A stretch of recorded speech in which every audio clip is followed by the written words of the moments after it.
नमस्कार दोस्तों, कहानियों की श्रृंखला में आज सुनेंगे मैत्रेयी पुष्पा जी की कहानी सहचर।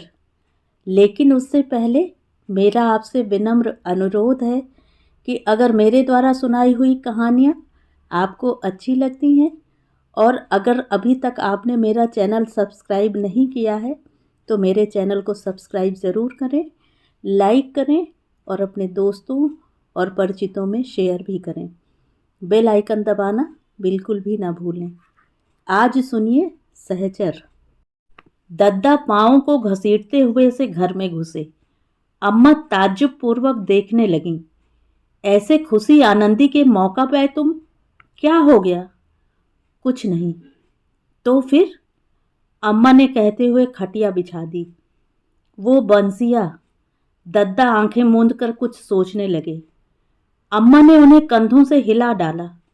क्या बात है? बंसी देखो तुमने? कहाँ? दद्दा ने जो बताया वह बंसी भैया के लिए अप्रत्याशित तो नहीं कहा जा सकता, दुर्लभ और असंभव हो सकता था। बंसी भैया निरा सूधरे गऊ के जैसे, गांव में सब यही कहते। दद्दा की बात उनके लिए अंतिम सत्य थी। मुझसे कुछ भी कहते हुए झिझकते, भले मैं उनसे छोटा था। बचपन में दादी के संग लगे रहते और बड़े होने पर बैलों के संग संग खेतों की जुताई बुवाई आदि में खटे रहना। बंशी भैया के ब्याह की बात चलने लगी। उनके लिए लड़की देखने जाना था। हमारे यहाँ लड़का साथ जाए, अपनी पत्नी के रूप में किसी लड़की को पसंद करे, यह रिवाज नहीं है। अतः दद्दा के संग मैं गया। वैसे भी दद्दा मुझे पढ़ा लिखा और समझदार मानते थे। मैं उस समय 11वीं कक्षा में पढ़ता था। सिलाई सीखने आई थी वह लड़की। जो मास्टर जी हस्तकला की कक्षाएं लेते थे वे हमारे गांव के थे और उन्होंने ही हम लोगों से चुपके से लड़की दिखा देने का वादा किया था। मैंने निगाह उसी ओर गड़ा दी जिस तरफ हॉल में वह अन्य लड़कियों से घिरी हरी छींट का कपड़ा और कैंची लिए बैठी थी। हम लोगों के घुसते ही मास्टर जी ने बता दिया था, वो पीली धोती पहने गोरी सी लड़की छबीली है, घनाराम की भतीजी। अपूर्व, अद्भुत, सुगढ़, बड़ी बड़ी काली आंखों को घुमा घुमा कर वह हमारी ओर देख रही थी। गुलाबी होंठ, गोल मुंह, नाक में पहनी सतबुंदिया लौंग तक देख ली मैंने। उसने शायद बुरा मान लिया और उपेक्षा भरी निगाह डालते हुए अपनी सहेली के कान में संभवतः मेरे ही बारे में कुछ कहने लगी। बंसी भैया के लिए मैं भी तो ब्याह जोग। छी, मैं कैसी बातें सोचने लगा। हम बाहर निकल आए। मैं अभी भी पलटकर पीछे को देख उठा। उसने हमारी ओर पीठ कर ली थी। मास्टर जी अपने अनुभव बता रहे थे। बड़ी गुनी है मोड़ी, आप विश्वास न करोगे कि कितने इनाम। हमें जब पहले पहल जिला कार्यालय से आदेश मिला था कि शहर में प्रतियोगिता होने जा रही है और हमें भी उसमें सांस्कृतिक कार्यक्रम देने जाना होगा, तो हमारे तो हाथ पांव फूल गए। इस बीहड़ गांव में नाटक माटक कौन करेगा? चलो लड़कों को तो जोड़ बटोर भी लो, पर लड़कियों का पार्ट? गांव का एक लड़का है भारत, बोला लोक नृत्य करा लो मास्टर जी। वाह भाई वाह, क्या सुझाव दिया है तुमने भी। यहाँ लड़कियों को मैंने ब्याह शादियों तक में तो नाचते देखा नहीं, सुना नहीं। जनता के सामने स्टेज पर? मैंने उपहास किया। मैं सोच रहा था भारत ने भी मजाक में ही कह दिया है या मुझे ढाढ़स बंधाने के लिए, लेकिन वह गंभीर था।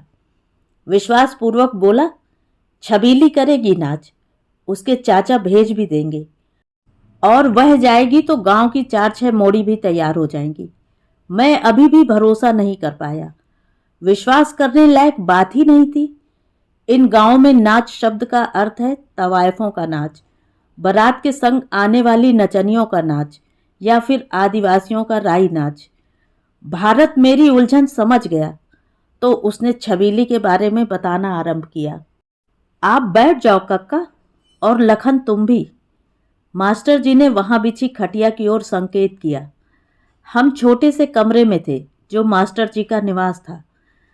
किस्मत बड़ी बुलंद चीज है और बड़ी कहकर मास्टर जी कुछ देर को चुप हो गए, उदास। अफसर की बेटी है छबीली, माता पिता दोनों पढ़े लिखे विद्वान। तुम्हें घनाराम को देखकर विश्वास हो सकता है कि इनके भाई इतने बड़े अहलकार? काका बोले, हो सकता है। हमारे यहाँ भी बंसी खेती करता है और यह लखन पढ़ता है। बहुत घरों में हो जाता है ऐसा। मास्टर जी बोले, उम्र छींच जाए तो किसी का बस नहीं रहता फिर। नहीं तो कार में जाते हुए ड्राइवर समेत तीनों मारे जाते। बुरी टक्कर हुई ट्रक के साथ। छबीली तो ऐसे बच गई जैसे जाको राखे साइयां मार सके ना कोई।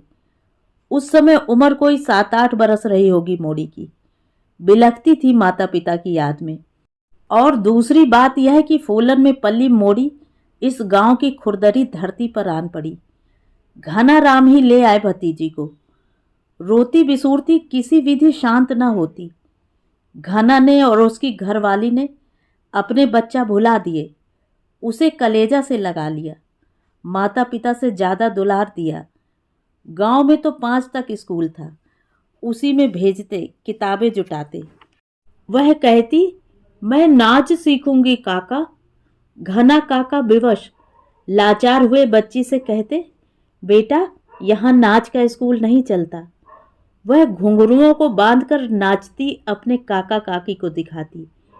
उन्होंने कई बार विचार किया कि किसी तरह शहर में, पर नहीं हो सका। सीमित आय और ग्रामीण रहन सहन, रीत रिवाज, अनेक प्रकार की रुकावटें आड़े आ गईं। कहते हैं ना, कच्ची उम्र कुम्हार की गीली मिट्टी की तरह होती है। बस उसी के चलते धीरे धीरे छबीली काका काकी की मोह में बंध गई। घर का काम उठा लिया। आरंभ में तो वह अंग्रेजी स्कूल की बातें बताया करती, गांव के लोगों को नाच नाच कर दिखाती। कुछ दिनों तो औरतें आदमी राह चलते उसे रोक लेते और कहते, बिटिया तनिक नाच के तो दिखाओ, नाच तो बिन्नू। वह नाचती जैसे सिनेमा थिएटरों में नाच होता है, बिल्कुल उसी तरह, हाथ नचाकर मुंह मटकाकर। कहते हैं ना कि हमारी मांसपेशियां जिस अभ्यास को कुछ दिन कर लें, उसे आदमी ता जिंदगी नहीं भूलता। छबीली ने रात दिन मेहनत की। अपने साथ 5 लड़कियां और तैयार की, उन्हें अभ्यास कराया और फाग नृत्य तैयार किया। हमें तो लो खुद ऐसी आशा न थी। 13-14 साल की लड़की ऐसी नाची जो स्टेज पर नहीं, पानी पर चल रही हो। प्रथम स्थान मिला हमारे नृत्य को, छबीली को और हमारे गांव को। फिर तो जब भी ऐसे कार्यक्रम होते, हम कोई न कोई लोक नृत्य करते। वहां लोगों ने मुझसे कहा कि इस लड़की को नृत्य की शिक्षा के लिए शहर में ही रखो, लेकिन घनाराम तैयार न हुए। उन्हें तो भाई की अमानत से उनंतर होना है, हाथ पीले करके, डोली में बिठाकर विदा करके। गांव में बड़ी उम्र तक नाच सीखने का रिवाज नहीं, नाचते रहने की परंपरा नहीं। सो आपके यहाँ संबंध के लिए गए होंगे। उन्हें जल्दी है ब्याह की, नगीना लड़की है। मेरी एक ही विनती है आपसे, आप बंसी के लिए नहीं, लखन के लिए ले लो उसे। मास्टर जी की बात पर मैंने शर्मा के आंखें झुका ली। वैसे कहीं मुझे बड़ी भली लगी वह बात। दद्दा को कतई नहीं जची। मास्टर जी भी उल्टी बातें करते हैं। बंसी बड़ा है कि लखन? लखन पढ़ा लिखा लड़का, नाच माच से क्या होता है? हमें क्या पतुरिया चाहिए? 5 क्लास पढ़ी है और लेन देन। अरे हम तो बंसिया के लिए ही राजी होने में अभी विचार करेंगे। और एक दिन छबीली हमारे बंसी भैया की दुल्हन बनकर आ गई। मास्टर जी ने छबीली के काका से इतना अवश्य कहा, मुझे क्या पता था आप इतना खर्च करने वाले थे। इतने में तो एक से एक लड़के। वे बोले, मास्टर जी हमें सादा और सीधा सच्चा लड़का चाहिए था। हमारी छबीली बहुत भोली है। यह बात हमारे दद्दा के कानों में आई तो वे मास्टर जी पर बड़े लाल पीले हुए। क्या दे दिया है ऐसा? ऐसे ही लखपति थे तो देख लेते दूसरी जगह, हमें तो गरज नहीं थी। मास्टर जी को क्रोध आ गया। कठोर स्वर में उत्तर दिया, इस बच्ची के माता पिता जीवित होते तो तुम इसकी छाया तक नहीं देख पाते। गांव में बंसी भैया के बारे में कोई भी मत रहा हो। अम्मा ने उन्हें निर्बुद्धि और दादी ने हीरा कहा। इन सब विभूषणों से निष्प्रभाव रहते हुए वे अपने रचे हुए संसार में विचरते रहते। घर के बैल भैंस, पड़ा पड़िया, बच्चा बच्चिया उन्हें पहचानते थे। कान खड़े करके उनसे हंसते बोलते थे। बाएं बाएं रंभाकर उनसे हठपूर्वक इच्छित चारा पानी मांगते थे। उनकी पाली हुई नेवलिया घर में दिन रात उछल कूद मचाया करती। उनका कहना तो यह भी था कि धान वाले खेत की बांबी में रहने वाला नाग भी उनका मित्र है। बस इन्हीं बातों के चलते लोग उन पर हंसते और अम्मा उन्हें कतई बुद्धू मानती। हाँ, हल बखर हाँकने वाले किसान जरूर उनके स्वस्थ शरीर और सलीके पूर्वक बोए हुए लहलहाते खेतों को देखकर डाह करते। वह विदा के दूसरे दिन की रात थी। बंसी भैया और छबीली अपने ब्याह वाले कपड़ों की गांठ जोड़कर देवता पूज चुके थे। उनका मिलन ग्रह एक कोठा था जिसकी किवाड़ों में पर्याप्त झिरी थी जो देखने में सुविधा दे सकती थी। अम्मा ने भैया से बोला था, सिर्रिया, बहू के पास जाते ही लंप बढ़ा दियो या किवारन के ऊपर खेस टांग दियो। हम लड़कों ने योजना बनाई।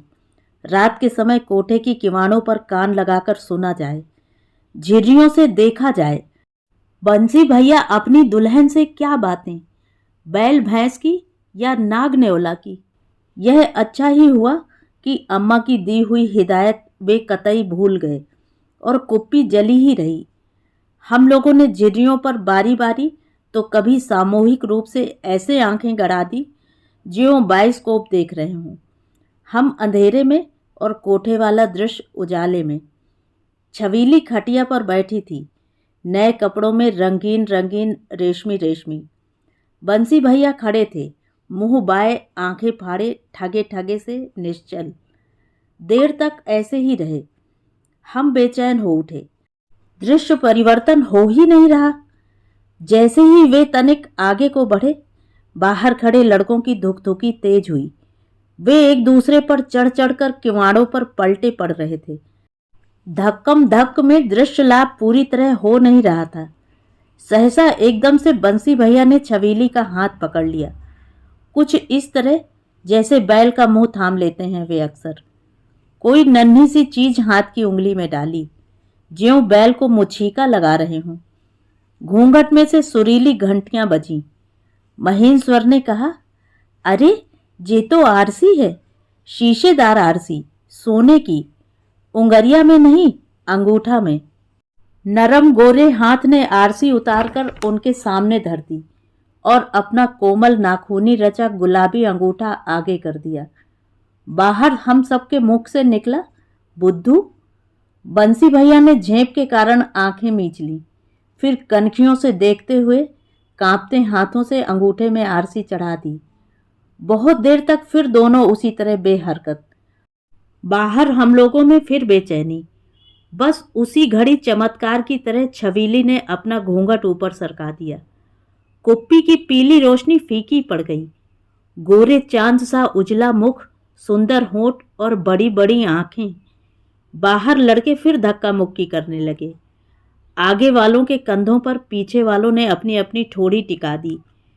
छबीली ने बंसी भैया का हाथ पकड़कर उन्हें खटिया पर बिठा दिया। खुद भी पास बैठ गई सटकर। लड़के किवाड़ों पर सावधानी से चिपके थे, जो अब एक दूसरे को नोचने लगे। किसी ने कहा, श्श। बंसी भैया ने आंखें झुका ली। छबीली ने अपना आरसी वाला बायां हाथ भैया की गोदी में रख दिया। लड़के बाहर एक दूसरे को मुक्का मार मार कर चिताने लगे। उनके कंधे पर अपनी बाहें लपेटकर छबीली आरसी में जड़े नन्हे शीशा को नचाती हुई बोली, काहे तुमने बनवाई जा आरसी? कोठे पे ज्यों बांसुरी बजी। लड़कों ने सिसकारी मारी। बंसी भैया चुप, परे सरकते हुए, बौड़म बसंत, निराट मूरख। लड़कों की खुसुर फुसुर से इस तरह के शब्द निकल रहे थे। बंसी भैया बोलना चाह रहे थे। पीले उजाले में ध्यान से देखने पर हमें लगा कि उनके होंठ पर उगी छोटी छोटी मूछें कांप रही हैं, पर निश्चित ही उनका हलक सूख रहा है। वैसे तो हिम्मती हैं, मरखनी धौरी गैया को उनके सिवा कोई नहीं दूह पाता, परंतु वे तो नजरें नीचे को गड़ाकर दादी की कहानी कहने लगे। हमारी दादी बड़ी अच्छी थी। बचपने में हम उन्हीं के पास रहते थे। अम्मा हमें अपने कने कबहू नहीं सुलाती थीं, काहे से कि हम खटिया में मूत कहकर बंसी भैया ने अपनी जीभ काट ली। बाहर लड़कों ने अपना माथा पीट लिया। मधुर घंटियां फिर बजीं। फिर क्या, बड़ी बीमार थी दादी, सो अम्मा ने निकाल के वे कंडा बारे कोठा में डाल दईं। हमें बहुत बुरा लगा, पर अम्मा से कैसे कहें, वे उल्टी हमाई को गारी सुना देती। भट्टिन बुखार चढ़ता था, हम मस्कऊ उठते और काढ़ा बना के पिवा देते। अम्मा ने देख लिया, खूब खिंचियाई, बोली, तै तो शुरू से जा डुकैया के संग मरद जियत है, सो रह गओ बौड़म, बुद्धि पनपे कहाँ से। डुकरो अपनी गाथाएं पढ़ाउत रहत, पगलैट। तुम्हें पगलैट लग रहे हम। बंसी भैया ने छबीली का चूड़ी भरा हाथ थाम लिया। उनके इस आवेश और जोशपूर्ण कार्य को देखते ही लड़के बोले, शाबाश, आगे बढ़ो बेटा, आगे। कमाल की छबीली ने अपना हाथ छुड़ाया नहीं, दूसरे हाथ से भैया का हाथ सहलाने लगी। तुम पगलैट, छी। वह हंस पड़ी, छन छन। हमसे शर्माते हो? फिर हंसी छन छन। नहीं, कहकर वे छबीली की रेशमी साड़ी जो जांघ के ऊपर थी उस पर हाथ फिराने लगे। हम लोगों ने एक दूसरे को कसकर पकड़ लिया। भैया बोले, हाँ तो हम क्या कह रहे थे। अम्मा के राक्षसी व्यवहार को दादी समझती थी, हमें अपने पास रुकने ना देती। कहती, जा बेटा, नहीं तो तेरी मतारी मारेगी। हमने उनकी एक ना सुनी, अपनी खटिया उनकी खटिया से भिड़ाकर वहीं बिछा ली। एक दिन रात के बखत दादी ने एक चपिया में से JRC हमई से निकलवाई और बोली, मेरी अब ज्यादा उम्मीद नहीं है जीवे की। तेरी ब्याह शादी होगी बेटा, सो दुलैया को जब मेरी निशानी दे दियो, धर ले संभाल के। हम खेत की बांबी में धर आए, नाग बाबा रक्षा करत रहे। कहकर बंसी भैया विमुग्ध होकर छबीली को देखने लगे और छबीली ने प्यार में आकर उनका हाथ चूम लिया। हम लोगों की आंखें फटी रह गईं, किवाड़ों पर पुतलियां रगड़ते रहे। उसी समय लगा कि दोनों में से किसी ने कुप्पी बुझा दी। खटिया जोर से चरमराई। हमने एक दूसरे की अखबार भर ली। उस दिन के बाद मैंने उन्हें एक दूसरे में रमे हुए पाया, कबूतर के जोड़े की तरह चोंच से चोंच जोड़े। सवेरे बंसी भैया खेतों पर जाते तो छबीली चौके में कलेव बनाती। दोपहर को बखर से लौटते तो नहाने का पानी धरती, धुले कपड़े देती, खाना परोसती, सामने बैठी रहती, हंस हंस कर बतियाती। भैया विभोर होते, नशे में डूबे हुए कहते, बिरमा ने हमारे लाने खूब सिरजी तुम, नातर कैसे जिंदगी कटती। हम तो ठहरे। छबीली चुप कर देती, उंगली उनके होठों पर धरकर, और उनकी छाती से लग जाती। मेरी चोर निगाहों ने ऐसी कितनी ही बातें देखी। सांझ के समय बंसी भैया के लौटने तक वह झमक झमक कर काम निपटाती। भैया बैलों के संग संग जुत कर, छबीली घर के सारे कामों को अपने कंधों ढोकर भी अबीर गुलाब से खिले रहते दोनों। मैं पढ़ने वाला लड़का था, उनके कौतुकों को तमाशे की तरह देखता, उन्हें ठस और बेवकूफ मानता। मैंने छबीली को कभी भाभी ना कहा था। वे मेरी समझ में कहीं से भी मेरे स्तर के ना थे, कारण कि अम्मा दद्दा ने सदा मुझको बंसी भैया से 2 हाथ ऊपर माना। उनकी अभिलाषाएं मुझसे लगी थीं। वे मेरे हाकिम अहलकार बनने के सपने देखते थे और उसके बाद मेरी शादी।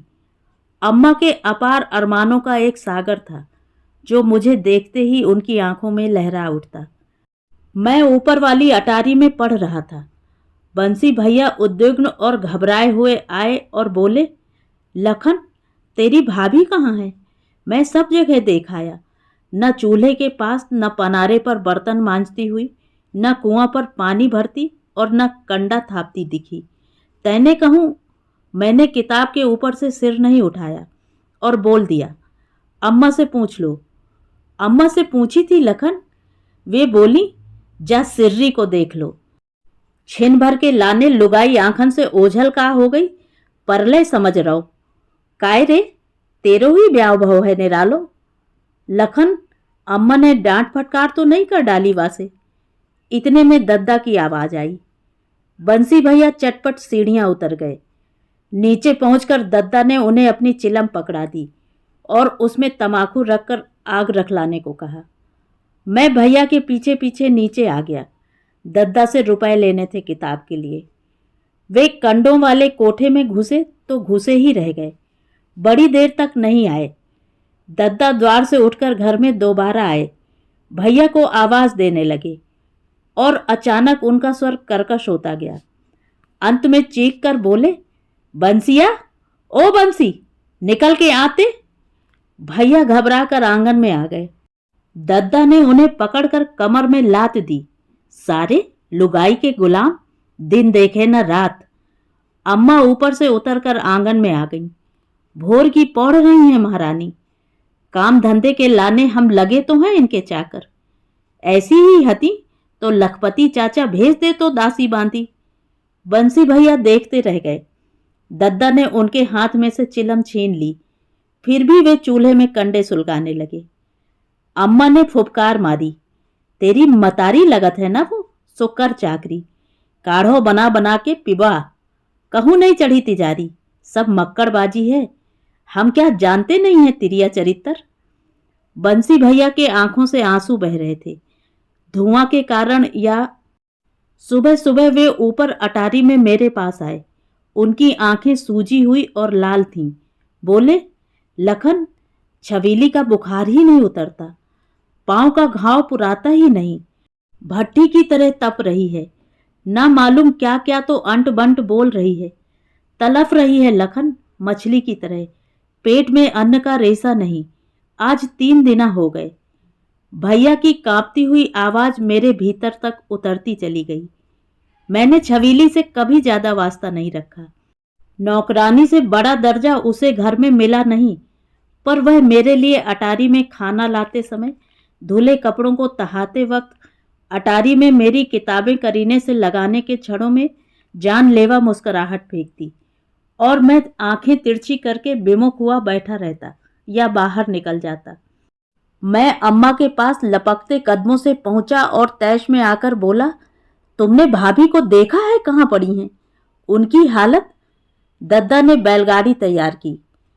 कोठे में से जब छबीली को अम्मा और मैंने उठाया तो वह दाएं पांव पर जोर पड़ते ही धम्म से गिर पड़ी। जैसे तैसे गाड़ी में धरी। मैं और दद्दा चिरगांव चल दिए डॉक्टर को दिखाने के लिए। बंसी भैया चाह कर भी नहीं जा पाए। वे गाड़ी की ओर लपके अवश्य, पर दद्दा की आंखों में गूंजती मौन हड़क ने उन्हें बरज दिया। वे बैलगाड़ी को टकटकी लगाकर देखते रहे तब तक, जब तक कि हम ओझल न हो गए। छबीली भी दाएं नयन पर 2 उंगलियों के घूंघट का झरोखा बनाए निहारती चली आई। देह के रोम रोम से दर्द फूट रहा था संभवतः। बैठने का बूता नहीं था, फिर भी देखती ही रही वहां तक जहां तक बंसी भैया। मैंने लौटते समय देख लिया था कि बंसी भैया धूप भरी दोपहरी में नंगे सिर खड़े हमारा ही इंतजार कर रहे हैं। मैं रास्ता काटकर छिपता हुआ ऊपर चढ़ गया और अटारी में जाकर खटिया पर लेट गया।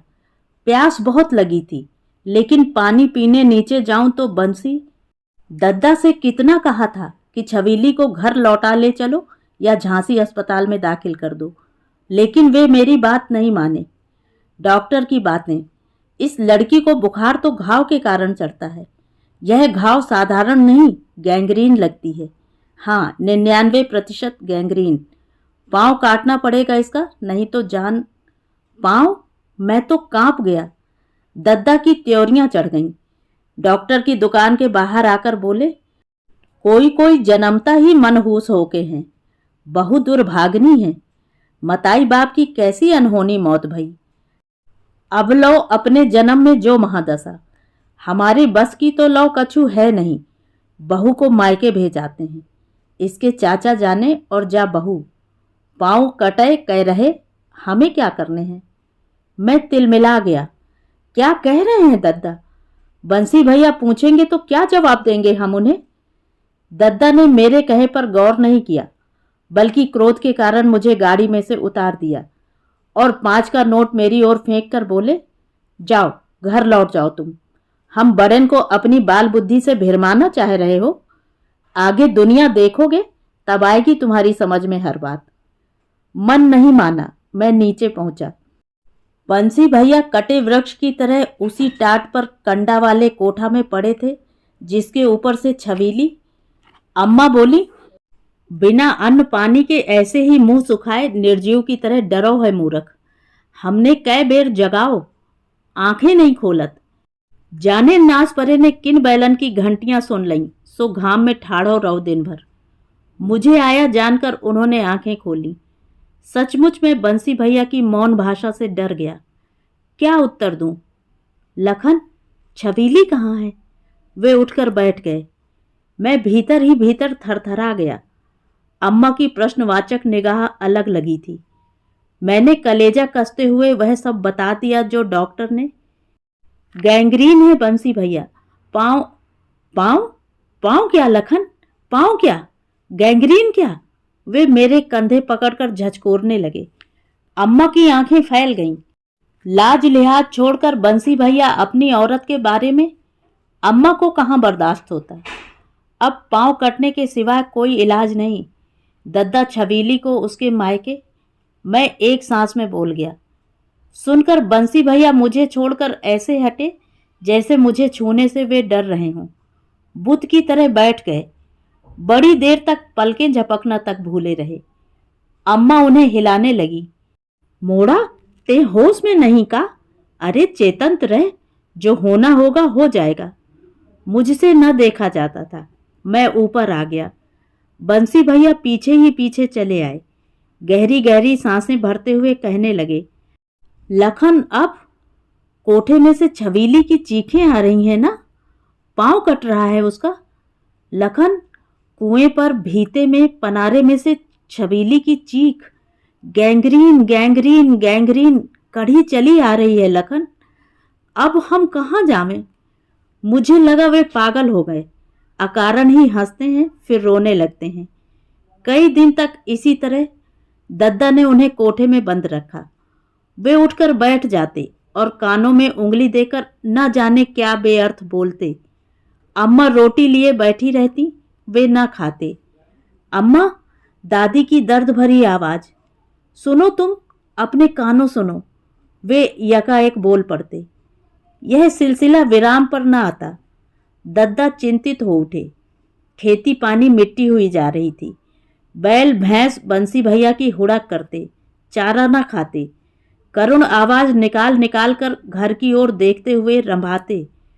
मास्टर जी ने ही कहा, लखन कह देना बंसी से, छबीली की टांग कट चुकी है। जब वह बैसाखी लगाकर गांव आई तो उसके रास्ते में अभागा मैं ही था। न कुछ कहा न सुना, मुंह फेर कर चली गई घर की ओर। उसके चाचा चाची इस इंतजार में हैं कि अब तुम लोग छबीली को यहाँ। दद्दा ने न जाने कहाँ से देख लिया था मुझे। बोले, उस मास्टर से बातें करने की जरूरत नहीं, वह तो उन्हीं लोगों की वकालत करेगा। काहे से कि वहां नौकरी करता है। हमारा उस लड़की से अब कोई वास्ता नहीं। अम्मा ने समर्थन किया और बोली, अरे अब वे घर का काम धंधा निपटा लेंगी, अब तो उल्टे उनकी ही टहल करेंगे हम।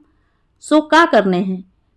हम अपने मोड़ा का दूसरा ब्याह लो कल कर लें, टोटे हैं क्या? अम्मा का मुख देखता रह गया मैं।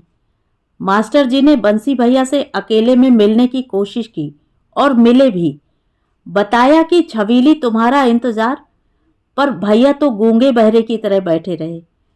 मास्टर जी पछताते से बोले, होनी को यही मंजूर था। तुम दोनों ही नहीं रहे एक दूसरे के लिए, एक अपंग तो दूसरा विक्षिप्त। मैं झांसी इम्तिहान देने के लिए गया हुआ था। सुना कि बंसी भैया का ब्याह हो रहा है। अब क्या करूं? घर जाऊं तो पर्चा छूटता है, यहां रहूं तो वह अनर्थ। मैं रात की बस से बैठ लिया। पहुंचा तो दद्दा बोले, तुम कैसे? मैंने अपनी छोटी सी, दद्दा के शब्दों में नासमझ आवाज बुलंद की। कि दद्दा पर देवता सवार हो गए। तो इम्तहान छोड़ के तुम जाके लाने भगे हो? सीधे लौट जाओ। किने कही कि हम ब्याह कर रहे हैं बंसी का? मुझे याद है, मुझसे झूठ बोलकर दद्दा ने मुझे लौटा दिया था। ब्याह का मुझे पता लग गया। मास्टर जी ही आए थे झांसी, उन्होंने ही बोला था। बंसी को तो माटी के लोंदा की तरह ट्रैक्टर पर धर दिया। पीछे तुम्हारे जीजा बैठे थे साधने के लिए। हाँ, वह हरी गुलाबी पन्नियों को तोड़ तोड़ कर फेंक रहा था, मोर को नोच रहा था, पर उसे पूरा होश कहाँ। पहले ही भोला बावरा था, अब तो बिल्कुल ही। मैं भागा, बस पकड़ी और सीधे उस गांव जहां बंसी भैया की बारात टीका से पहले ही पहुंच गया था। बाजे बज रहे हैं और बारात के आदमी भोजन के लिए तैयार थे। मैं सीधा दद्दा के पास पहुंचा, यह कहने रोकने कि यह अनर्थ ना करो दद्दा, लौट चलो यहां से। लेकिन दद्दा तो ऐसे बैठे थे जैसे उन पर वज्र गिरा हो, भारी चट्टान के नीचे दबे हों और चीख तक न पा रहे हों। बंसी भैया की ढूंढ मची थी। घराती बराती सब औसन और लुटे लुटे से। बंसी कहाँ गया, कहाँ गायब हो गया? दद्दा का बोल फूटा और घिघियाते हुए बोले, भैया किसी भी तरह खोजो, कहाँ मर गया ससुर? वे घुटनों में मुंह देकर बैठ गए। लोग लौट लौट कर आ रहे थे, रीते खाली हाथ। दद्दा का चेहरा सफेद पड़ गया, आंखें कौड़ी की तरह निर्जीव सी, होंठ अवश्य कांप जाते। लड़की का पिता बदहवास की तरह कभी आता कभी जाता, तो कभी यूं ही बेमतलब चक्कर काटता। दद्दा की ओर कांपती निगाहों से देखता, कभी क्रोध से कुछ बोलता। रात के 4 बज गए। हार कर दद्दा ने लड़की के पिता के पांव पकड़ लिए। माते जी क्षमा करो, सनकी हतो ससुर, बेकार ही कर रहे थे वाकी शादी। जैसी आपकी दशा है उससे बुरी हमारी। लेकिन गांव भी ऐसा वैसा नहीं। भाग्य से कि दुर्भाग्य से वह डाकू विक्रम सिंह का गांव था, और उस शुभ घड़ी में कन्यादान का पुण्य कमाने विक्रम सिंह गांव आया हुआ था। वह मूंछों पर ताव देता हुआ समारोह में आया। पहले तो हवा में 5 फायर किए, पेड़ों पर सोए पाखी चिचिया पड़े, गाय बैल रम्हाने लगे। उसके बाद दद्दा का साफा दुनाली बंदूक से उनके सिर से अलग करके नीचे फेंक दिया। उनकी कनपटी पर दुनाली रखकर बोला, समधी साहब दूल्हा हाजिर करो, मजाकबाजी बहुत हो गई, ज्यादा अच्छी नहीं होती। हम भी अपना सिर हथेली पर रखकर यहां तक आए हैं, बिना कन्यादान किए लौटना नहीं चाहते। दद्दा की घिघी बंध गई, बराती कांपने लगे। बंसी भैया की जगह मुझे हाजिर करना पड़ा। विवाह वेदी पर मैं मेमने की तरह जिबह हो गया। सप्तपदी लेते समय मेरी आंखों में आंसू उमड़े चले आ रहे थे। कन्या मुझसे लंबी और उसका हाथ अत्यंत काला था, ताड़का स्वरूपणी। मेरे पांव कांपते हुए कहीं के कहीं। बंसी भैया कहीं ना मिले, खोजे भी नहीं। फिर वे पागल समझकर छोड़ दिए और दद्दा सब्र जुटाने में लगे थे। अम्मा उन्हें कोस कोस कर भूलना चाहती थी। डाकू के गांव की कन्या को मैं कतई निभाना नहीं चाहता था, लेकिन वह मेरी पत्नी थी, और अभी तक डाकू विक्रम सिंह ने ना तो आत्मसमर्पण किया था, ना पुलिस ही उसे पकड़ सकी। बच्चा हुआ है हमारे यहाँ। दद्दा कस्बे में बाजार करने गए थे, उन्हें बंसी भैया दिखाई पड़ गए। दद्दा को बहुत नफरत है उनसे, उनकी सूरत सपने तक में देखना नहीं चाहते, पर संभवतः मन नहीं माना। जिस सुनार की दुकान पर वे खड़े थे, दद्दा उनके चले जाने के बाद वहीं जा पहुंचे। पूछताछ करने लगे। सुनार ने दादी वाली आरसी दद्दा के सामने रख दी और बोला, जाको बेच गौ बंसी, कह रहो हतो कि वो छबीली को पांव बनवावे पूना जा रहो। तो ये थी कहानी। कहानी आपको कैसी लगी कमेंट करके ज़रूर बताएं।